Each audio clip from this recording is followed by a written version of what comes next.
إن الحمد لله نحمده ونستعينه ونستغفره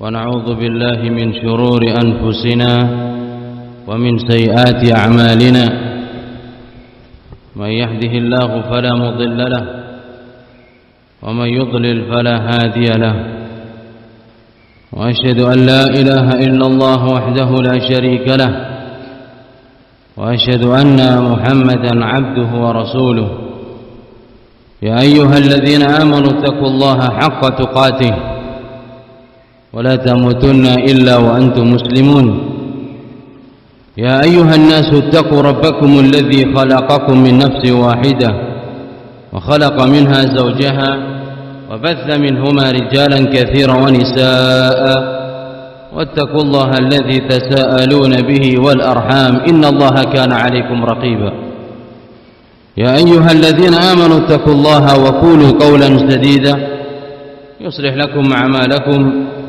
ويغفر لكم ذنوبكم ومن يطع الله ورسوله فقد فاز فوزا عظيما وبعد فإن أصدق الحديث كتاب الله وخير الهدي هدي محمد صلى الله عليه وعلى آله وسلم وشر الأمور محدثاتها وكل محدثة بدعة وكل بدعة ضلالة وكل ضلالة في النار. معاشر الحاضرين, sidang Jumat yang dimuliakan Allah Subhanahu wa taala, sesungguhnya Allah Jalla wa Azza telah memberikan berbagai macam kenikmatan kepada kita, dan di antara anugerah yang besar adalah nikmatul aulad. Kita memiliki anak-anak, memiliki keturunan. Di dalam rumahnya ada jabang bayi. Setelah menikah suami dan istri, Allah Subhanahu wa taala menegaskan dalam surat An-Nahl yang juga disebut sebagai suratul ni'am, li'anna Allah dzakara usulan ni'ami wa furu'aha, karena pada surat ini Allah Subhanahu wa taala menyebutkan pondasi-pondasi kenikmatan dan cabang-cabangnya. Pada ayat ke-72 Allah Subhanahu wa taala menegaskan, wallahu ja'ala lakum min anfusikum azwaja. Dialah Allah Subhanahu wa taala yang telah menjadikan kepada kalian istri-istri dari jenismu sendiri. Wa ja'ala lakum min azwajikum banina wa hafadah. Kemudian menjadikan dari istri-istri tersebut anak-anak dan cucu. Wa razaqakum minat thayyibat, dan memberikan rezeki kepada kalian dari jalur-jalur yang baik. Maka sehingga anak-anak yang kita punya merupakan kebahagiaan tersendiri di antara kedua kelopak mata orang tuanya. Oleh sebab itu, pada ayat yang senantiasa kita baca pada hari Jumat pada hari ini, Allah Subhanahu wa taala menegaskan pada surat Al-Kahfi ayat 46, al-malu wal banuna, harta dan anak-anak, zinatul hayati dunia, adalah perhiasan dunia. Siapa yang tidak senang ketika memiliki anak saleh, taat kepada Allah Subhanahu wa taala, berbakti kepada ayah dan ibunya, dia merasa sukses menjalankan amanah yang telah Allah Subhanahu wa taala berikan dengan mendidik anak tersebut, dan ternyata menjadi investasi kelak di akhirat. Dalam sebuah hadis, dalam satu hadis yang diriwayatkan oleh Imam Ahmad dari sahabat Abu Hurairah radhiyallahu taala anhu wa arda dengan sanad yang sahih, Nabi alaihi salatu wasallam bersabda, inna rajula la turfa' darajatuhu fil jannah. Ada seorang laki-laki yang diangkat derajatnya di surga.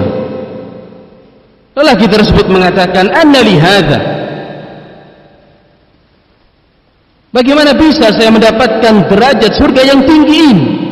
Dia tahu amalannya pas-pasan di dunia, dia faham perbuatan yang selama ini dia lakukan gak bisa untuk mendongkrak sehingga mendapatkan surga yang senikmat itu, sehingga dia bertanya, anna li hadza, dari mana saya dapatkan ini?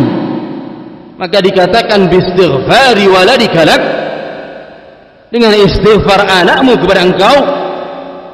Sang anak senantiasa mengangkat kedua tangan meminta ampunan kepada Allah Subhanahu wa taala atas ayahnya, atas ibunya.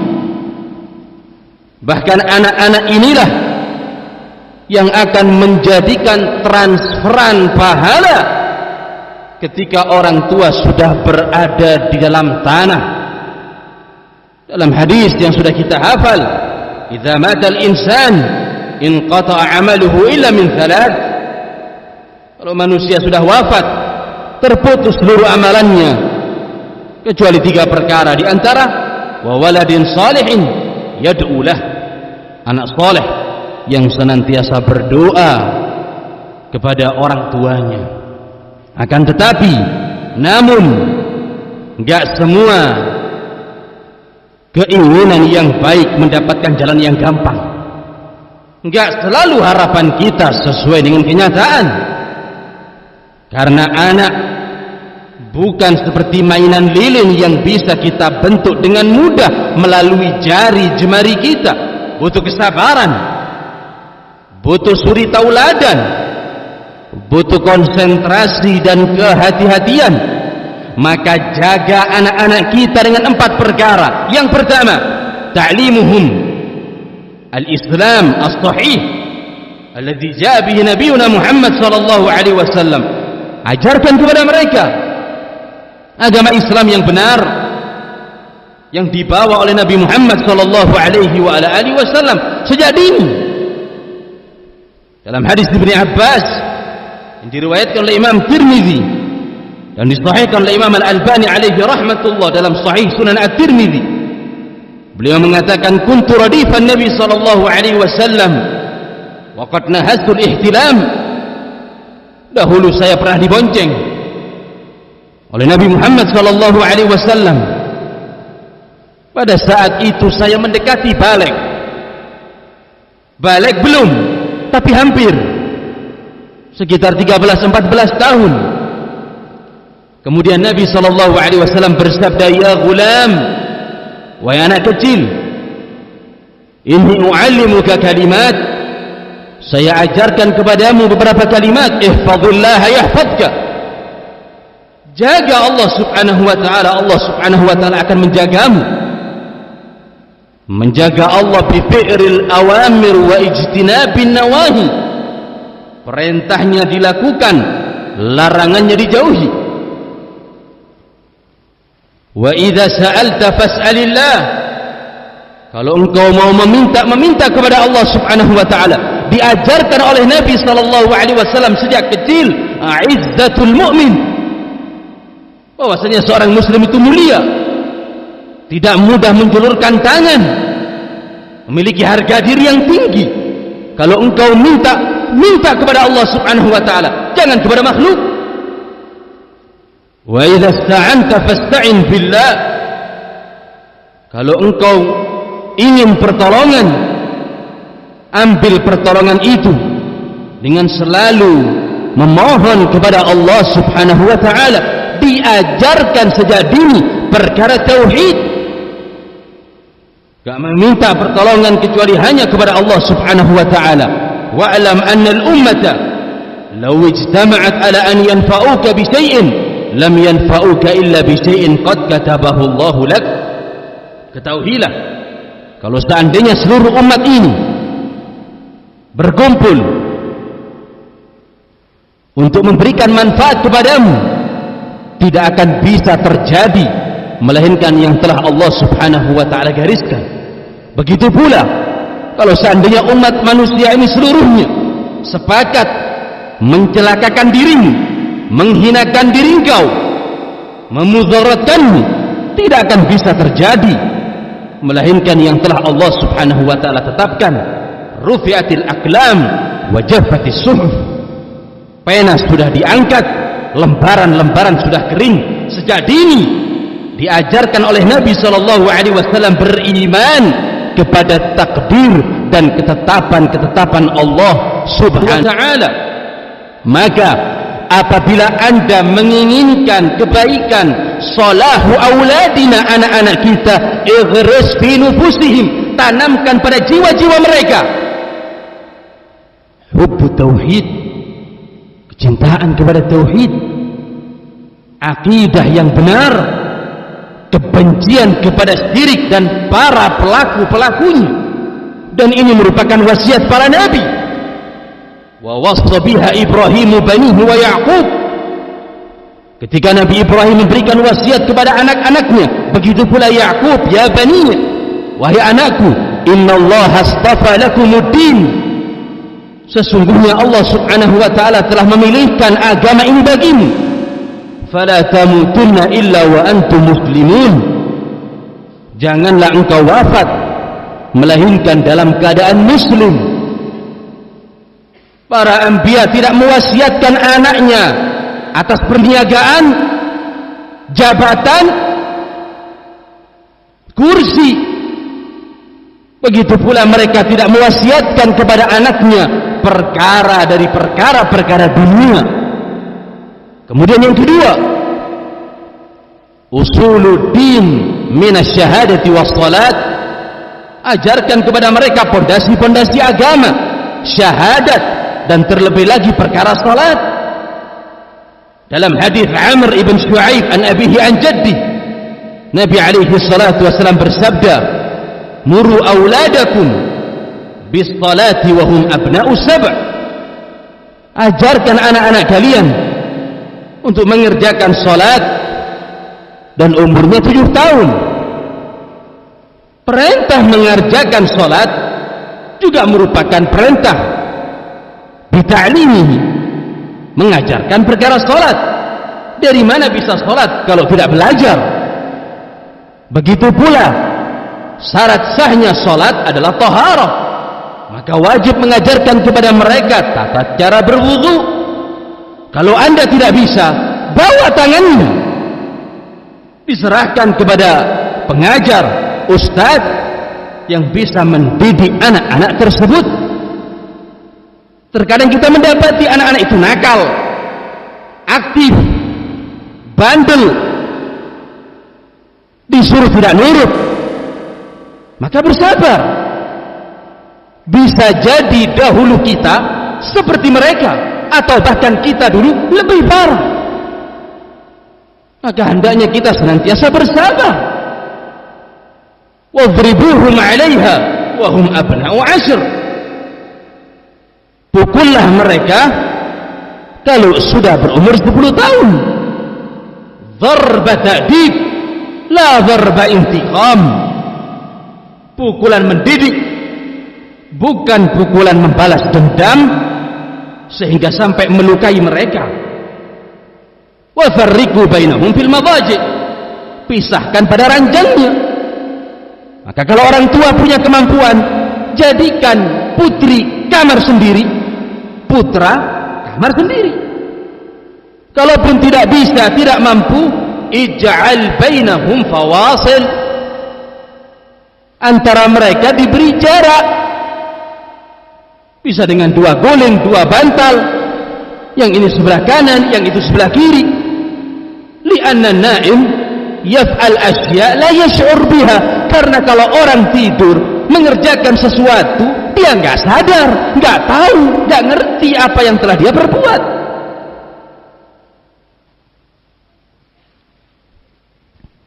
Ini yang kedua. Kemudian yang ketiga, ta'limuhum al-halal wal-haram wal-amru bil-ma'ruf wal-nahy 'anil munkar. Mengajarkan kepada mereka mana yang halal, mana yang haram. Nabi SAW melihat cucunya memasukkan kurma min tamratis sadaqah,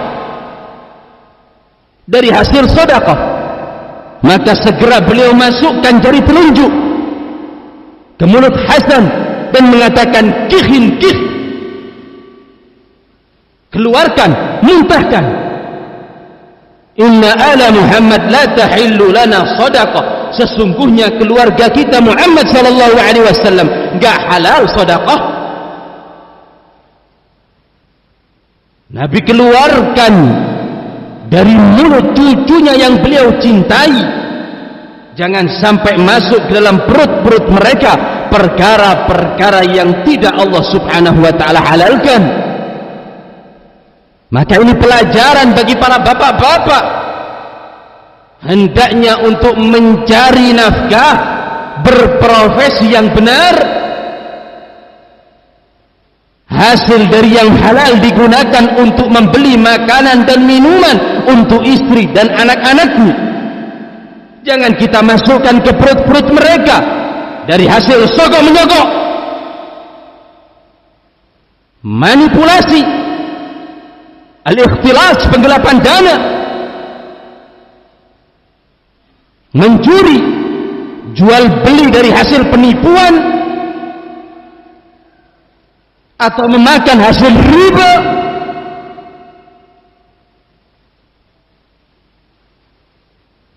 Seorang wanita dari kalangan salaf berkata kepada suaminya ketika hendak berprofesi di pagi hari, ittaqillah, wahai suamiku, bertakwalah anda kepada Allah subhanahu wa ta'ala, wala tu'akilna haraman, jangan kau kasih makan kita dengan perkara-perkara yang haram. Karena Nabi sallallahu alaihi wasallam bersabda, kullu lahmin nabta an haramin fannar aula bihi, daging manapun yang tumbuh dari hasil haram maka api neraka lebih berhak baginya. Semoga Allah subhanahu wa ta'ala merahmati wanita di antara salaf, memberikan wasiat kepada pasangannya, iktasib lana halalan, cari yang baik, cari yang halal, fa innana nasbir 'ala al-ju', kita masih bisa sabar dari rasa lapar, kita masih bisa sabar menahan perut kosong, wala nasbir 'ala an-nar, dan kita tidak akan bisa sabar, enggak akan bisa kuat dari sengatan api neraka. Qu anfusakum wa ahlikum nara, selamatkan diri-diri kalian dan keluargamu dari api neraka. Aqulu ma tasma'un wa astaghfirullah innahu huwal ghafurur rahim.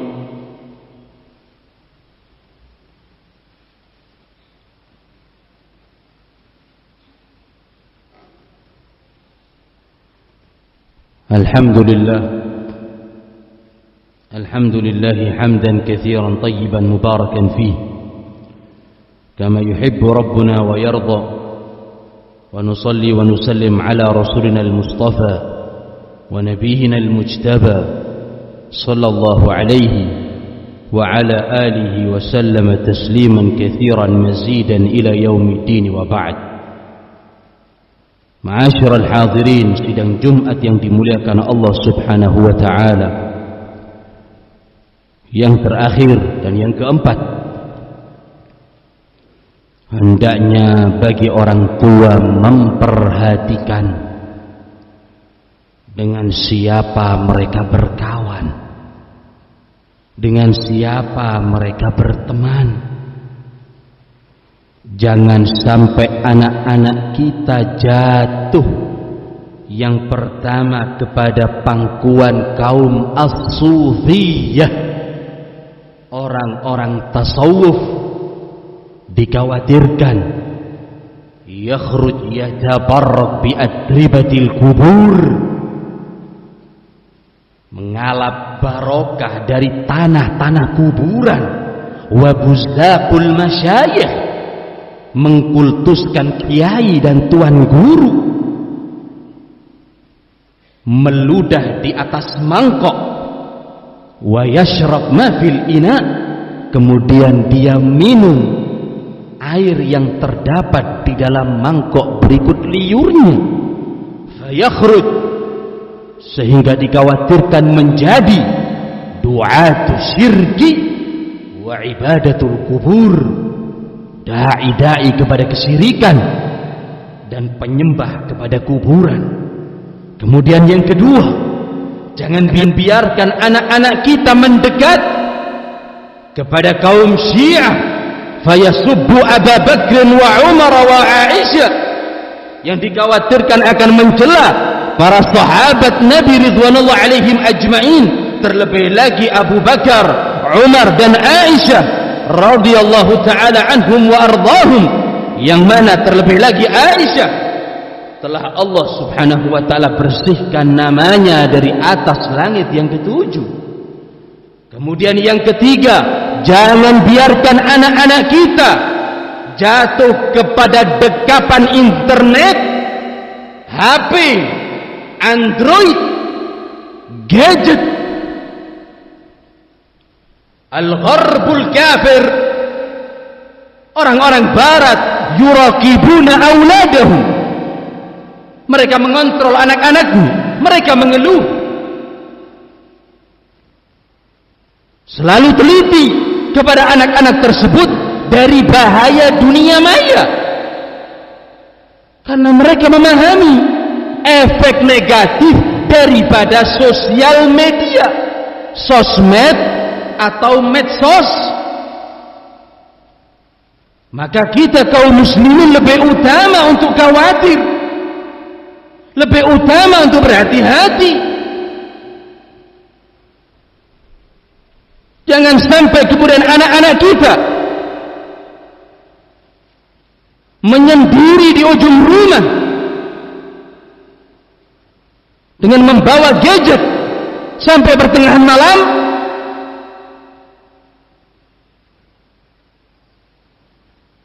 dikhawatirkan menjadi pecandu game online yang membuat mereka kemudian meninggalkan waktu salat.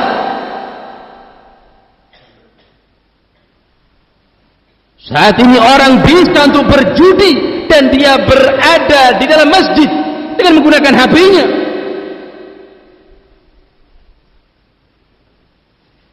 Dikhawatirkan anak-anak kita kemudian berselancar kepada akses jaringan biru, situs-situs yang berbahaya, yang membuat mereka kemudian terjatuh kepada kriminalitas, pelecehan seksual dan kekerasan. Betapa banyak anak-anak kaum muslimin jatuh kepada perbuatan zina karena HP. Fa'inal ghirah, mana kecemburuan kita sebagai seorang ayah? Jangan dekatkan dengan gadget. Itu bagian daripada rahmat kita kepada mereka. Irhamu auladakum yarhamukumullah. Maka rahmati anak-anakmu, semoga Allah subhanahu wa ta'ala merahmati kita.